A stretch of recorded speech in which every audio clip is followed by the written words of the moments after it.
बुद्ध और चक्षुपाल। एक बार भगवान बुद्ध जेतवन विहार में रह रहे थे। भिक्षु चक्षुपाल भगवान से मिलने के लिए आए थे। उनके आगमन के साथ उनकी दिनचर्या, व्यवहार और गुणों की चर्चा भी हुई।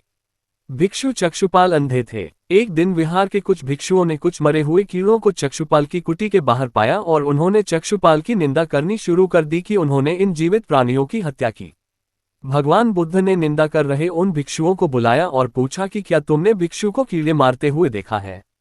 उन्होंने उत्तर दिया नहीं। इस पर भगवान बुद्ध ने उन साधकों से कहा कि जैसे तुमने उन्हें कीड़ों को मारते हुए नहीं देखा, वैसे ही चक्षुपाल ने भी उन्हें मरते हुए नहीं देखा और उन्होंने कीड़ों को जानबूझकर नहीं मारा है, इसलिए उनकी भर्त्सना करना उचित नहीं है।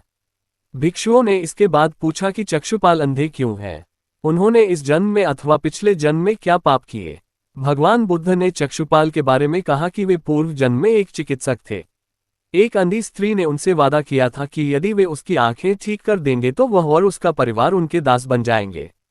स्त्री की आंखें ठीक हो गईं, पर उसने दासी बनने के भय से यह मानने से इनकार कर दिया।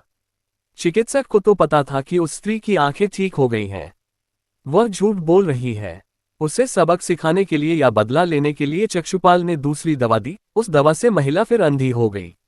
वह कितना ही रोई पिटी, लेकिन चक्षुपाल जरा भी नहीं पसीजा।